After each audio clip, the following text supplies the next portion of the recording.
Good evening, hello and welcome. You're with the news today. This is your primetime destination. Newsmakers, talking points Friday night. Our big talking point, the Air India AI 171 crash compensation controversy. An India Today exclusive. We'll tell you why families of some of the passengers are disturbed over the compensation they are being offered. Also, the Marathi language war in Mumbai has intensified. Among my guests tonight, author, columnist Shobha De will be joining me. But our top focus is an India Today exclusive. The controversy surrounding the Ahmedabad air crash compensation. India Today has accessed Air India's compensation forms for families of victims. The forms ask about the victims' employment status and their financial dependency of family members on the deceased. The families are raising questions about the fairness of this practice, even claiming that they are being coerced to sign the forms. Air India has denied the charges, claiming all compensation will be done as per established procedure. In a moment, we'll have more on that story, but first take a look at just why the compensation claims for Air India 171 are generating this controversy.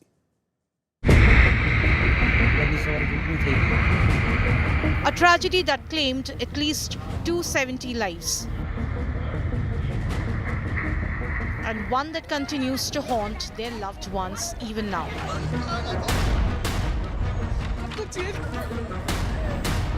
Families of Ahmedabad plane crash victims have alleged that they were pressurized to make financial disclosures. India Today has accessed the questionnaire sent by Air India to families of the Ahmedabad plane crash victims. The questionnaire sought information such as, was the deceased passenger employed? What was their occupation? Families were also asked to provide employer details of the deceased, like phone number and address. It also sought details of how many family members were financially dependent on the deceased. The form also mentioned that the final amount of the compensation would be dependent on the information shared by the families. The questions that are being asked, they're not explaining what the terms mean. These are legally charged terms. Things like dependency is a legally charged term. It doesn't just mean, was somebody paying you money at the time of their death? I would expect that range could be from a few £100,000 up to several million, maybe £5 million under English law. The controversy erupted after UK-based law firm, which is representing over 40 families, alleged that the airline had been coercing families into submitting financial disclosures. Air India, meanwhile, has denied the charges. It called the charges unsubstantiated and inaccurate. The Tata-owned airline also said that it had already paid interim relief to 47 families and that there was support staff deployed to assist families. In an exclusive conversation with India Today, Peter Neenan, the lawyer from London who is representing these families, has called these actions of Air India outrageous, saying that Air India is trying to create hurdles for the families to get their compensation. Air India remains defiant, but it remains to be seen what happens in the coming days once lawsuits are filed by these family members seeking enhanced compensation from Air India and also possibly Boeing. In New Delhi, this is Nalini Sharma for India Today. So how should we view this entire Air India compensation tangle? Joining me now, Jendra Bharav is former executive director at Air India. I'm joined by Sanjay Hegde, senior advocate at the Supreme Court. Also, Tushar Kumar is advocate Supreme Court. But first, I want to turn to Nalini Sharma, our legal affairs editor, who has broken that story. Nalini, what exactly have you learned from speaking to various people, including the British lawyers who are handling some of these cases? What is their principal argument? Well, Rajdeep, what they are saying, and first of all, they've said that they're advising over 40 families who've been impacted by this air crash. And what they're saying is that a lot of these families have told them that they're feeling pressurized and threatened by Air India because they're being made to sign these financial forms, even though they asked for time to consult their lawyers. They weren't sure about some of the terms. They needed some time, but they were feeling pressurized by Air India, where Air India was going to the extent of threatening them and saying that if they don't submit the forms, then they are not going to get the advance compensation. Now, the reason why they are scared is because these forms specifically ask them to disclose how many family members were financially dependent on the deceased who lost his life or her life in the AI-171 crash. They've also specifically asked about the employment details of the deceased person, including what his occupation was and the contact details of the place where they were employed. So they were unsure about whether or not to share these details with Air India, essentially because when it comes to aviation claims, there is an unlimited liability on the airline, which means that anybody who is impacted by it can ask for as much compensation as they think that they deserve, and there is no cap on it, that only this much amount can be given. Which is why a lot of these families are looking to file these lawsuits, because they're seeking enhanced compensation. The compensation that's already under the law, they don't feel like that's enough. They want an enhanced compensation, which is why they are seeking to file these lawsuits, which is also why they are apprehensive of sharing these details with Air India, because eventually it'll be against Air India that they will be facing in a court of law. Very quickly, this is about advance payments. Am I correct for now? Correct. Advance payment, the total amount that Air India had officially promised was rupees 1.80 crores. Am I correct? Yes, so under the Montreal Convention, Air India is already obligated to pay a certain amount, which is determined through special drawing rights, which is coming out to be a calculation of 1.8 crore per life lost. But out of this, 25 lakhs Air India has promised as advance payments, and it's for these advance payments to be processed is why Air India is asking for these details to be disclosed. Okay, let me come to you, Jitendra Bhargav. You worked with Air India for several years. I remember calling you up today on the story and you said, look, I think you're making, this is a storm in a teacup. Air India will do exactly what the Montreal Convention says. They will follow protocol. You want to then explain, as Nalini says, these concerns being voiced by families. Are you saying they are misplaced? Rajdeep, we need to understand, why is Air India wanting a written documentation of this thing? There can be multiple claimants for compensation.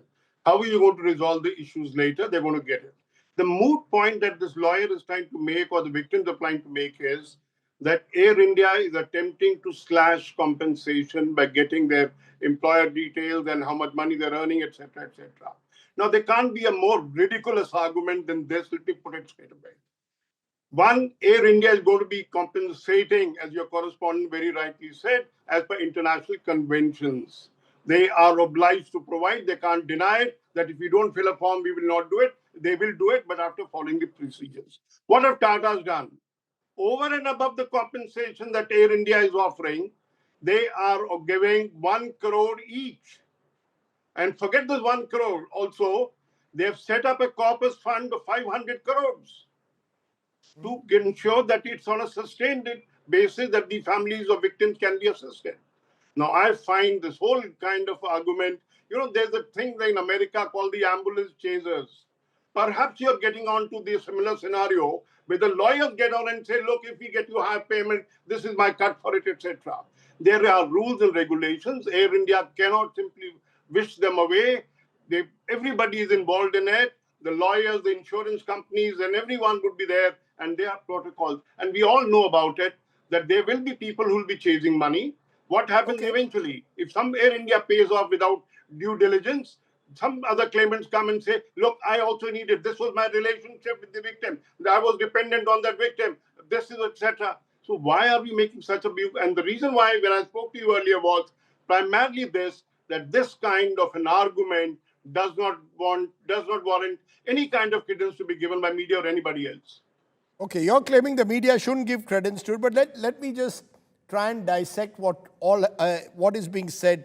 And Tushar Kumar, as an advocate at the Supreme Court, why don't you come in? How is the liability of the airline to pay compensation determined in the first instance in aviation disaster cases, especially because these have transnational impact? Number of the families protesting are those whose relatives are British nationals, for example.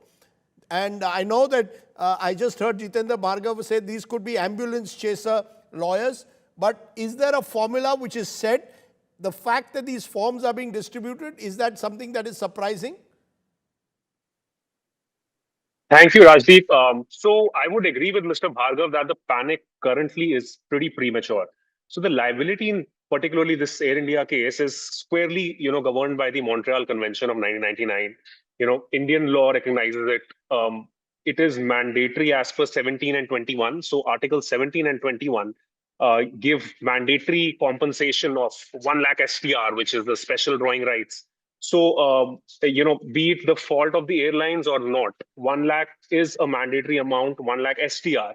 So, one SDR is about 123.5 rupees as on the current, I just checked, as of the current rate.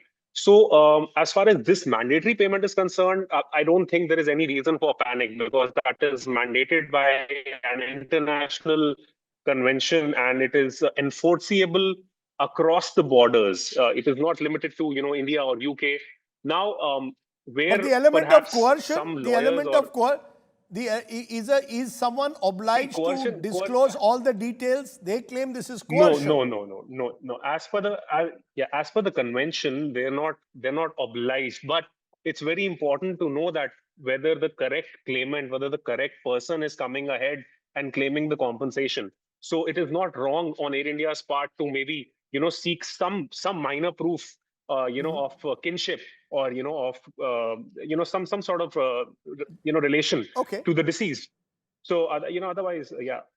I take your point. Sanjay Hegde, the fact that you have these lawyers now who are acting on behalf of families claiming that these financial disclosure agreements, signing them amount to coercion, that they are worried that they will not get the kind of advance payments based on either signing the documents or not signing them. Do you believe that these are ambulance chasers putting pressure on Air India? Or do you believe Air India needs to handle this with greater empathy? Well, I don't know about ambulance chasers, but ambulance chasers are normally American lawyers. These lawyers appear to be British. America has a system of contingency fees. British lawyers operate on a fee system, so they can't technically be ambulance chasers, be that as it may. There is an important prior case. I heard Mr. Bhargav and my friend say that 100,000 SDR is a given.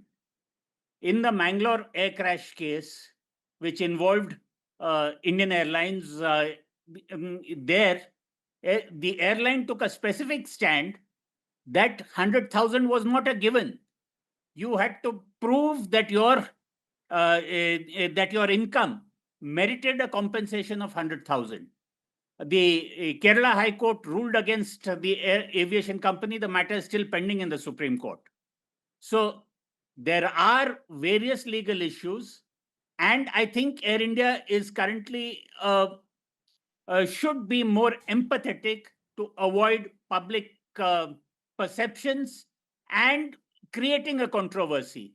Yes, you may have valid reasons to say that, look, we want the correct people to come forward and claim compensation, but you cannot threaten that if you do not sign, you will get nothing, because there have been instances also where lawyers have got waivers of all liability on the pretext that whatever is the interim compensation is the final compensation. So Right. yes, if people want to look at the documents, want to consult their lawyers, by all means. Okay. Jitendra Bhargava, that word I use, empathy. Obviously, the tragedy of Ahmedabad air crash, families were destroyed. More than 200 families lost their lives, lost their loved ones, more than 240.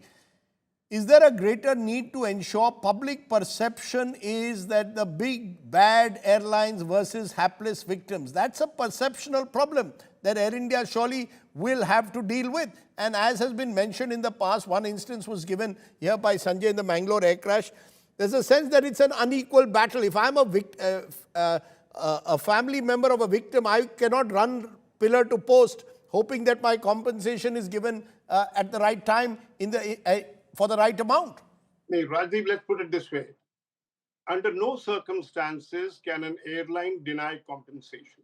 Let's be very clear about it. Having Agreed. said the credentials, you will get your compensation. What is due? What is due? I'm again repeating it here. Over and You above don't what you're accept looking the at, coercion there is a argument. possibility. You don't accept this argument of coercion. No, hold it. No way, no way. You can't coerce anybody to do anything. I'm asking a straightforward question here. Mr. A or Miss A goes to Air India office and say, I am related to the victim. Please give me the advance payment. Can anybody give it and later face the legal consequences of not having done proper due diligence? Now, there is a system that Air India is not kind of fly-by-night operator or something. They will follow the regulation. And as I said earlier, if the intent was to save money, not deny compensation, why would have Tata's offered 1 crore rupees per victim and then create a corpus of 500 crores? And let me explain on the empathy part of it. There is no way that one can do away if these kind of farcical, frivolous controversies have to be raised, which have no legs to stand. And I must also put it, while we were all busy when the accident took place and the DNA was being conducted, 300 volunteers of Air India were assisting all victims' families, transportation, accommodation. One can always say, yes, they were expected to do this. Then taking them to the families, to the place of stay, helping them with the cremation of the victims and everything. Now, nobody has highlighted. So Air India has been empathetic. If these kind of disputes are raised, I don't think anybody can resolve this issue. But the only thing is, have faith in it. Air India, under Tata's, have the requisite empathy. They've announced compensation. It will be paid in due time. Why is this undue haste? Jumping to conclusion, it could be a possible human error. Therefore, the compensation can be unlimited. Why are you jumping the gun? Let the investigation get over. Okay, point taken. I want to ask you therefore, Tushar, do you see this progressing with potential lawsuits that could be filed in the UK or the US for enhanced compensation? Could that happen in a case like this? Absolutely. And why just in the UK and the US? Even Indian courts are competent. As far as the minimum threshold as mandated by 17 and 21 is concerned, if a particular family of a deceased thinks that is not enough, the compensation is way beyond, they can definitely ask for higher compensation. But and only but if they can prove that the liability was of Air India. So right now, as Mr. Bhargav pointed out, the investigation is pending. We do not know whether it's Boeing or Air India or any other third party, right? So Right. I don't know if I have to file a lawsuit on behalf of a deceased, who do till the time I don't have conclusive evidence, because of whose fault this happened, how can so 17 and 21 are giving base compensation, which is mandatory for everyone, and it's very So nice that even the Tatas have announced. But anything beyond that has to be conclusively linked to the fault of the airlines. So 17 and 21 are very clear. Yeah. Particularly if it seemed to be a mechanical failure, if the report blames Boeing, you could have more lawsuits being filed, possibly class action as well. Sanjay Hegde, is there a possibility in a case like this? Well, obviously, and then the matter would probably travel to the US, because suing Boeing for possibly information that they had, ignoring whistleblower warnings, and deliberate negligence, that would be a whole different ballgame. No, but you would have to prove that. You would have to prove that there was negligence on part of Boeing, or there was a mechanical failure for which Boeing will be blamed. That would be a matter of evidence after the investigation report comes out. That's a different ballgame. Right now, we are talking about the liability of the airline. And to both people on the panel, I'm telling you that there is a precedent where this very airline or its predecessor has not paid up. It has not paid up the 100,000 SDRs. It has made Gulf returnees go from pillar to post, and they're still waiting in the Supreme Court to get the 100,000. Let me leave it there. I think at the end of the day, we will judge Air India by the actions it takes.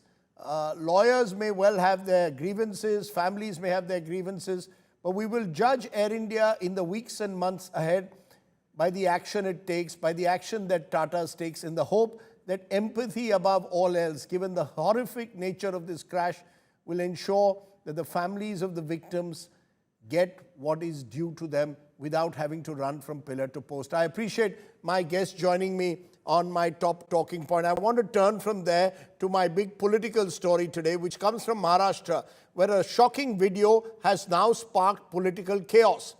Maharashtra Navnirman Sena of Raj Thackeray, their workers were caught a few days ago assaulting a shopkeeper in a Mumbai suburb for not speaking Marathi.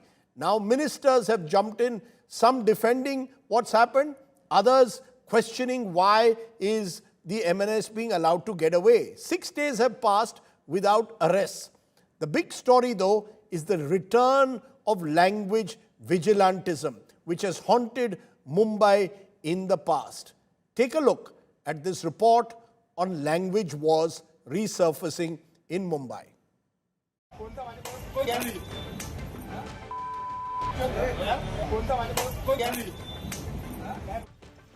Through the week, a shocked nation has watched and rewatched these disturbing visuals of linguistic violence in Maharashtra, where MNS workers were caught on camera assaulting an elderly shopkeeper simply because he didn't speak Marathi. The victim tried to explain that all languages are spoken in his store, but that only seemed to aggravate the assault.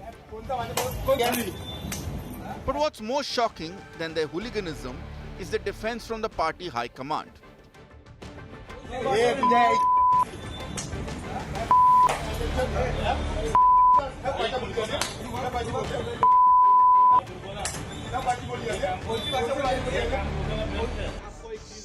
Instead of condemning the violence, MNS leader Avinash Jadhav has come out to defend the accused, calling them youngsters who just got into a fight.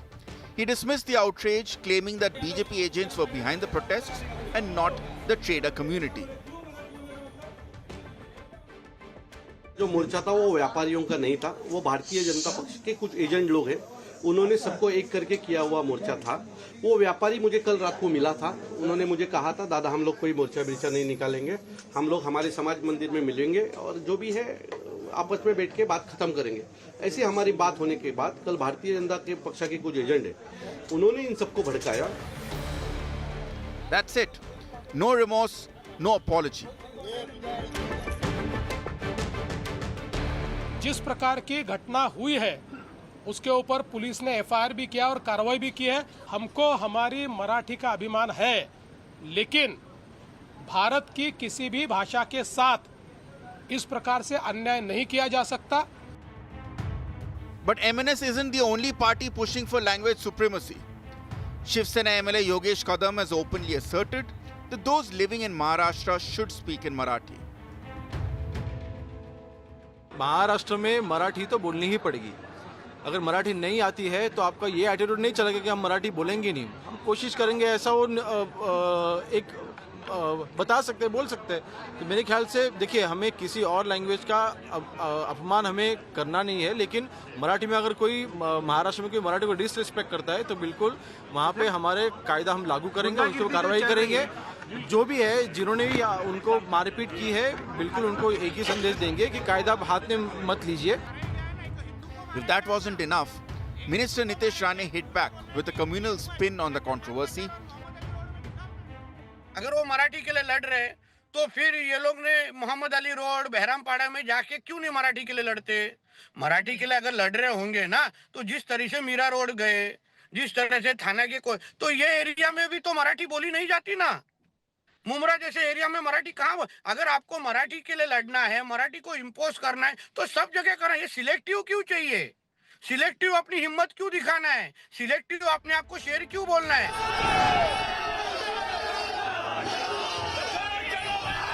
But while politics rages on, the business community is furious, demanding strict action and accountability. They want the accused, who have been identified as Karan Kanangire and Akshay Salvi, to be put behind bars.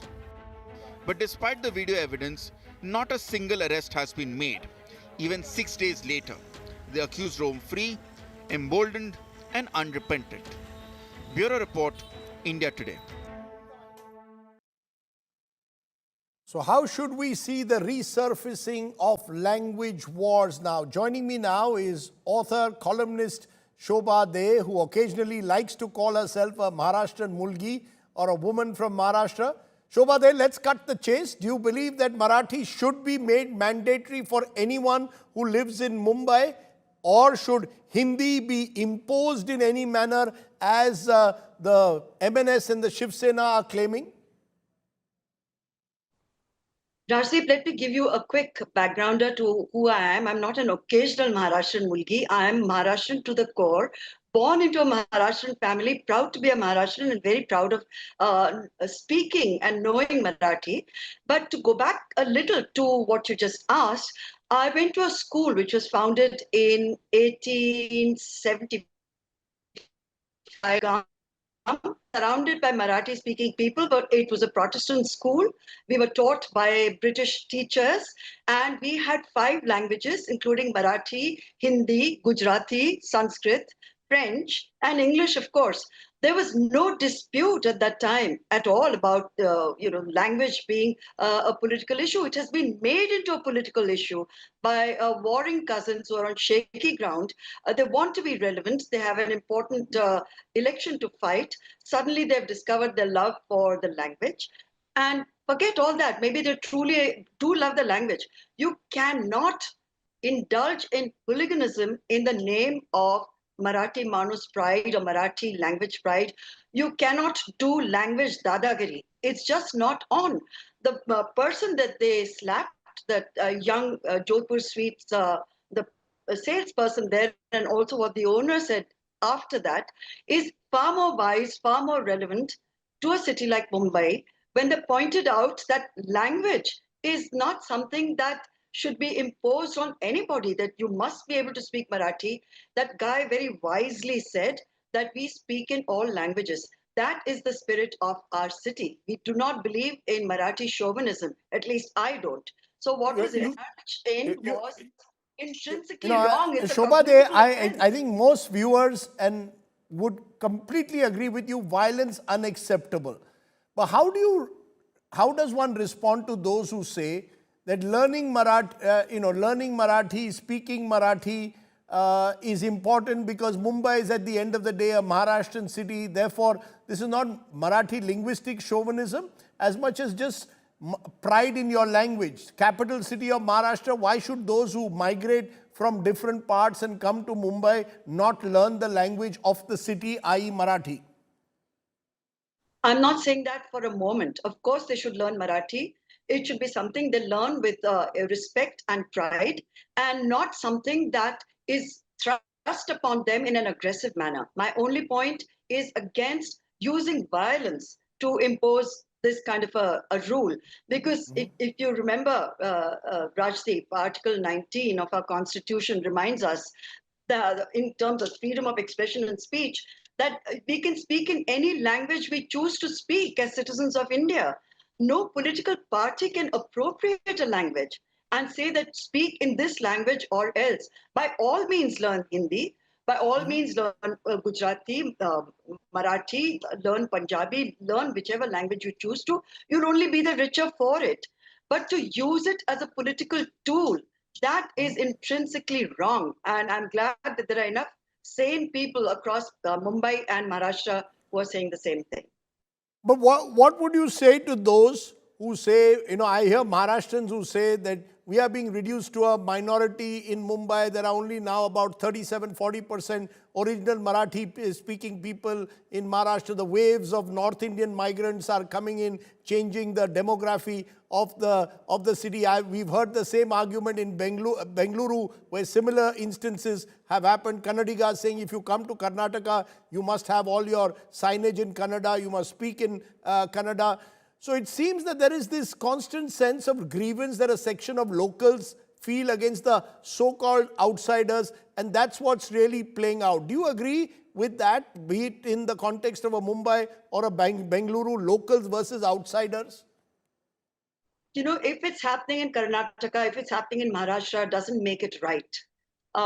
People who are agitating in this manner, I'm talking about outsiders and insiders, they're talking in a very narrow-minded way. Let's be far more progressive about it. I mean, we've faced this in Maharashtra and in Mumbai. I have gone through it, lived through it myself.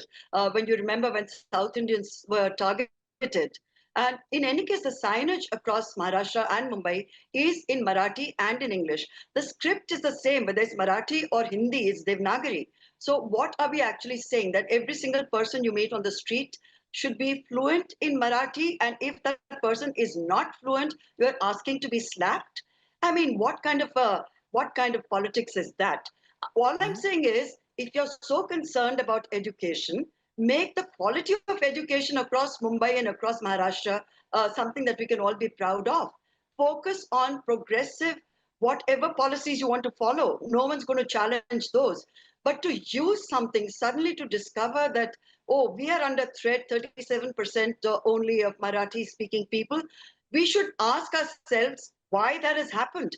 Mumbai has always been a cauldron and also in many ways a melting pot of people from across through centuries came from all over India and made Mumbai what it is, the vibrant capital of India, financial capital of India, in many ways the multicultural capital of India, with a life and identity of its own.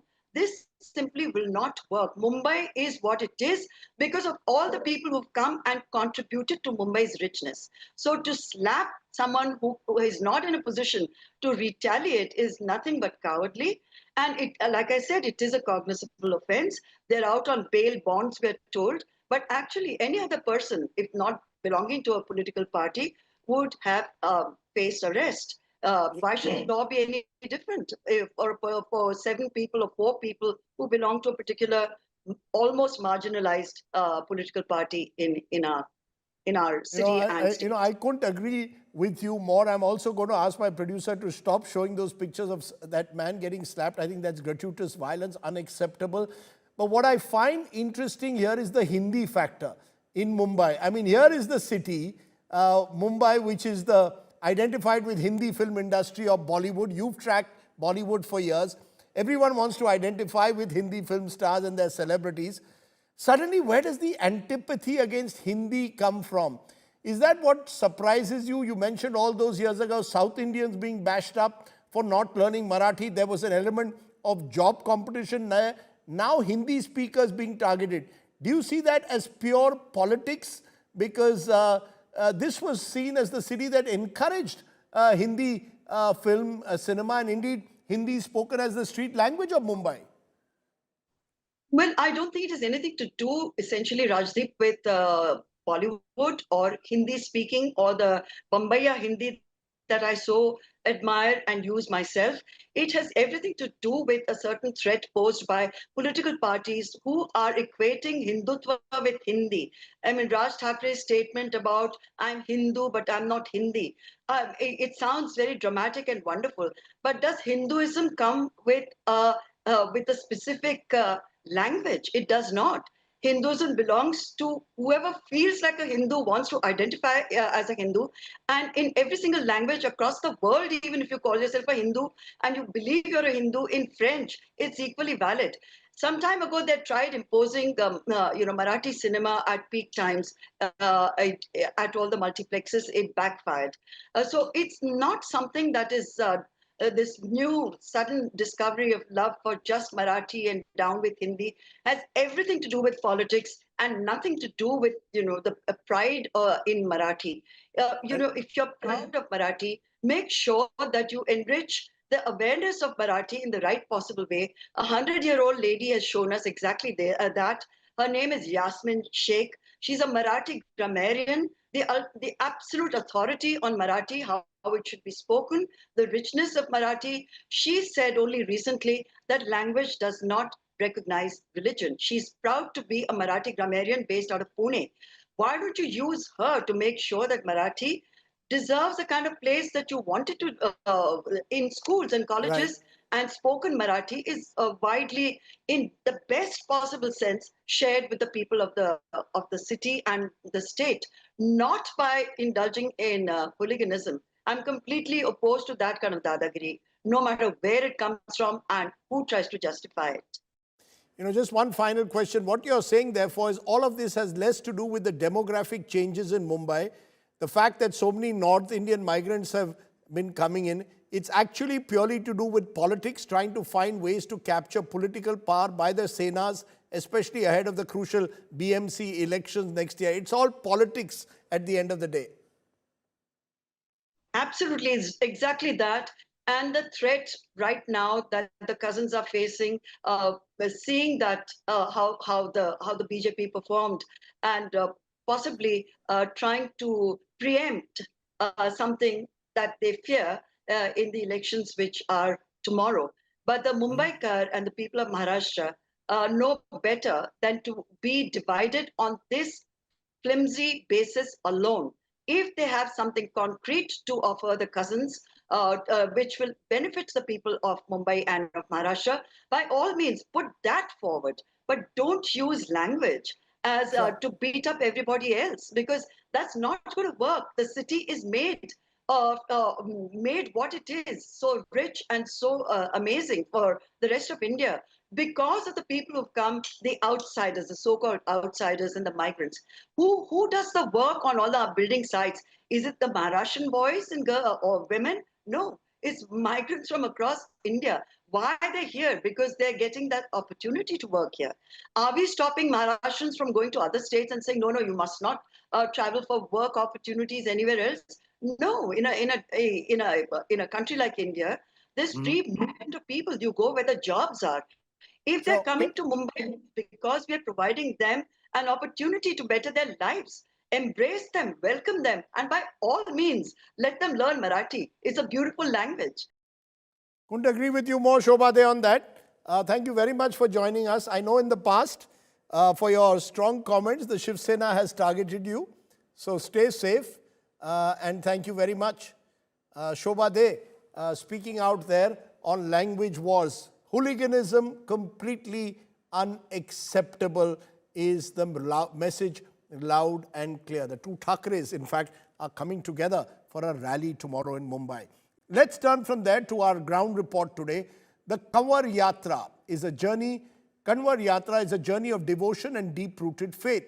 However, lately, the Kanwar Yatra has become controversial and now is coming under the shadow of rising communal tensions in Uttar Pradesh, from nameplates on eateries, identity checks, to the selective targeting of roadside vendors based on their religion. What is this Kanwar Yatra then all about? Has this become about division, or is it not really about devotion? Take a look at this report from Ashutosh. The Kanwar Yatra, an annual pilgrimage to Haridwar by Lord Shiva's devotees, is mired in controversy. While the Yatra is set to start after more than a week, it has already hit headlines with allegations of identity checks, segregation, and intolerance. A controversy erupted in Uttar Pradesh after a Muslim man named Tajammul was discovered working at a dhaba in Muzaffarnagar using the name Gopal. Tajammul claims the dhaba owner had advised him to take a Hindu name for protection from possible backlash. क्या नाम इतना बड़ा था आपको नाम क्यों आपको जब नाम बदलने की बात कही तो तुमने क्यों सोचा क्यों नहीं कि गलत नाम देखो नाम उन्होंने रखा था मेरा नाम होटल वालों ने. After protest, the dhaba was shut down. Now a campaign by Hindu group is underway to verify names, religions and identities of people working at shops and dhabas along the Kanwar Yatra route. Hotel ढाबे चाय की दुकान मिठाई की दुकान juice की दुकान है वहां पर भगवान वाराह का चित्र लगाना और भगवा झंडा लगाना ये हमारा विषय है. यदि हम कहीं धोखे से चले गए भाई वहां शिव ढाबा है गणेश ढाबा है राम श्री कृष्ण ढाबा है यदि वहां चले गए फिर हमें पता लगा भाई ये तो सनातन धर्म के लोगों का ढाबा नहीं संचालन तो इसके मुस्लिम करते हैं तो फिर हम वहां से वापिस आ जाएंगे. अगर वहां खाना सात्विक मिल रहा हो नहीं वह वापिस आ जाएंगे और पुलिस को सूचना दे देंगे भाई आप अपना इनको संभालो पुलिस अपने आप देखेंगे. In Muzaffarnagar, people claiming to be Shiv Sena workers took to streets and began scanning UPI apps of dhaba owners to confirm which religion they belong to. क्या क्या चेक होता है? हमें आपके मिर्च मसाले और आदमी कौन कौन रह रहे हैं आपके यहाँ पे सारी चीज चेक होती है. नाम हम पूछा उन्होंने? जी लाइसेंस वगैरह सब चीज देखते हैं. तो आप लोगों ने लगा रखा है नाम पहचान सब है जी. हाँ जी सारा टोटल काम. तो कुछ आके पूछते थे क्या करते हो? ये बोलते थे कि कुछ लहसुन प्याज वगैरह नहीं है, सिर्फ सिंपल शादी हरी खाना है। आप लोगों के बारे में पूछताछ किसी तरह की? नहीं सर, हमारे बारे में तो कुछ नहीं है। वैसे मतलब कि बोलते थे तुम कैसे मतलब कि कैसे खाना पीना खिलाते हो, मगर सर अच्छी तरह खिलाते हैं। As preparations pick up pace, dhaba owners on the Delhi-Haridwar route are repainting their shops, putting up rate cards, saffron flags, and even their own photos declaring their identities. While some kawadiyas say they prefer eating only at Hindu-owned shops that serve only Sattvic food, others say fate is very personal. As long as the food is good and vegetarian, the religion of the cook should not matter. खाने में कांवड़ यात्रियों के लिए, भोले के लिए नाम और धर्म जरूरी है या खाना महत्वपूर्ण होता है? क्या सबसे ज्यादा जरूरी है? नाम भी जरूरी है, खाना तो ऐसे हम कहीं खा नहीं सकते, अपना ईमान भ्रष्ट हो जाएगा। जा रहे हैं बाबा के दरबार पे तो ऐसी वैसी जगह खा भी नहीं सकते। On the ground, pressure is mounting. Muslim shopkeepers are preparing to shut down during the yatra. Year after year, they receive unofficial instructions to close or cover their signs. What follows is quiet compliance in the face of growing fear. What I'm being told by these workers that administrative officials, the police, food and safety departments often taking stock of the situation, taking visit, checking their the supplies, ensuring hygiene for the pilgrims, but more importantly, also questioning the identities, the people, the workers that are working here, their identities are being checked. Is the Kavod Yatra being used to tear the social fabric of India? The Yatra, once a spiritual journey, is now becoming a reflection of the polarization in society. With Ashutosh, Bureau Report, India Today. In my humble opinion, devotion should have no place, repeat, no place for division. Okay, let's turn from there to our top international story, the big beautiful bill, as Donald Trump calls it. Well, the US President signs it into law on 4th of July, America's Independence Day. That's today morning. The 900-page bill extends tax cuts, slashes welfare funds, and will raise fiscal deficit over the coming years, and many believe will be used by the Trump administration to act even more strongly against immigration.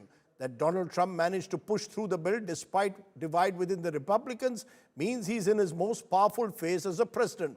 But what does this bill really mean for Americans and, dare I say, even those in India who want to immigrate to America? Take a look.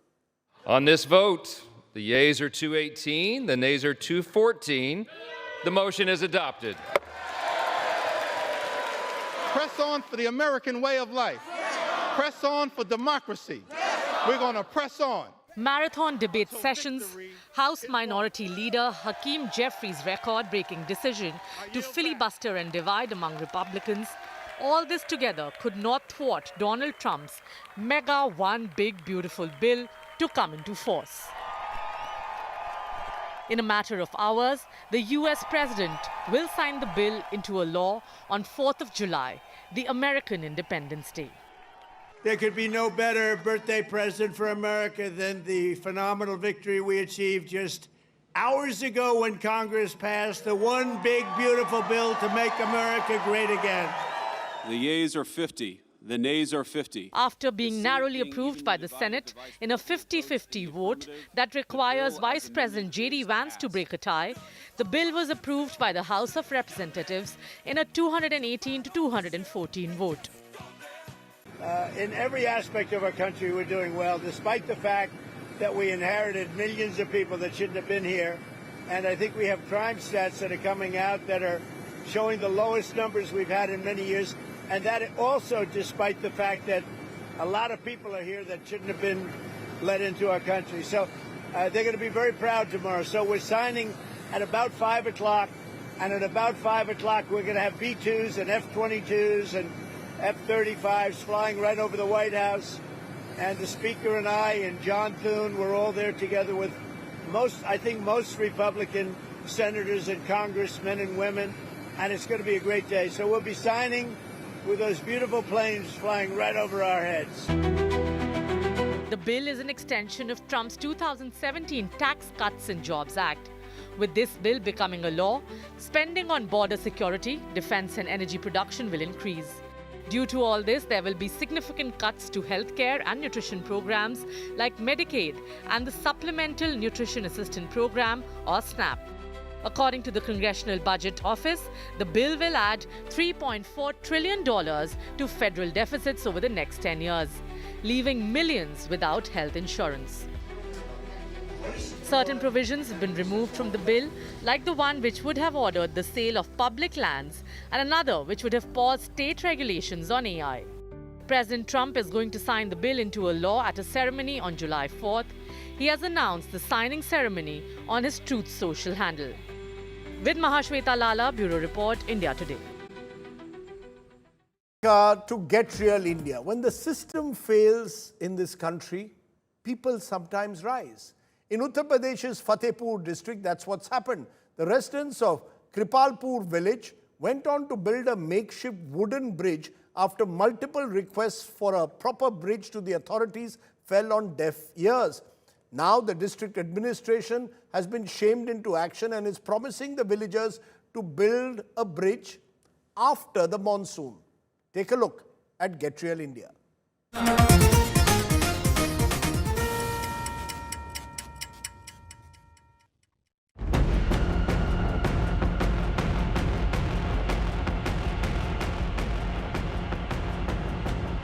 With no solution in sight for a decades-old demand, the villagers of Kripalpur in Fatehpur district decided enough was enough. Repeated pleas for a small bridge over a seasonal river went unheard. So the villagers picked up wood and rope and started building one themselves. Frustrated by years of neglect, this makeshift wooden bridge was their only shot at ending daily connectivity woes. यहाँ बहुत नेता नगरी सब विधायक आए, लेकिन सब ये बोल के जाते रहे बन जाएगा आपके लिए पुल, बन जाएगा, सुविधाएं की जाएंगी, लेकिन आज तक कोई जब वोट मिल गया उनको तो फिर किसी ने दिखाई नहीं दिया। सबसे ज्यादा दिक्कत यहाँ है कि अगर कोई बीमार हो जाए तो रास्ते में खत्म हो जाते, ले जाने का कोई साधन नहीं है। But the authorities didn't take kindly to the villagers' initiative and ordered them to dismantle the structure and instead offered a boat to ferry people across. होते रहते हैं बातचीत, लेकिन बस सब आश्वासन के अलावा कुछ नहीं मिलता। कब से मिला? कितने साल से आश्वासन? ये तो जब से हम पैदा हुए तब से यही हालत पैदा हुआ है। हमारा कम से कम 45 से 48 वर्ष की उम्र हो गई। मतलब 45 वर्ष से हालात यही है? यही हालात हैं। Now, after the story grabbed attention, officials have assured the villagers that a permanent bridge will be built, but only after the monsoon. मैंने गांव वालों को प्रॉमिस किया है कि मेरे पास सफिशिएंट नाव हैं, आप मुझे 2 चाहिए, 3 चाहिए, 4 नाव चाहिए, हम आपको प्रोवाइड कराएंगे, लेकिन आपकी जो आपका जीवन है उससे हम आपको खिलवाड़ नहीं करने देंगे। साथ ही साथ हम इस ग्रामवासियों को तथा तहसील बिंदकी वासियों को भी अवगत कराएंगे कि वहाँ पे सेतु निगम द्वारा 90 मीटर का पुल सैंक्शन कर दिया गया है। बरसात के कारण अभी निर्माण नहीं हो रहा है, जैसे ही बरसात होगी 2 से 2.5 महीने में पुल का निर्माण शुरू हो जाएगा। जो उनको अभी विभिन्न तरीके से समस्याएं आ रही हैं वो समस्याएं नहीं रहेंगी। For decades, children have had to wade through water just to reach school. Letters to elected representatives went unanswered. With Samad Srivastava in Fatehpur, Bureau Report, India Today. Only in India, the kind of stories that you only get here on prime time on India Today. Let me leave you this Friday night ahead of the weekend with these images from Trinidad and Tobago, where Prime Minister Modi's got another national award, the Order of the Republic of Trinidad and Tobago. Will the day come one day, though, when the PM can actually get the really big one, the Nobel? Till then, it's Trinidad and Tobago, an island with whom India has a long and cherished connect, including, of course, cricket, but also, of course, a Ram temple, a replica of which the Prime Minister gave, soon after getting that award, to his counterpart in Trinidad. Port of Spain is our image of the day. Thanks for watching. Stay well, stay safe. Good night. Shubhratri, Jai Hind, Namaskar. Have a good weekend.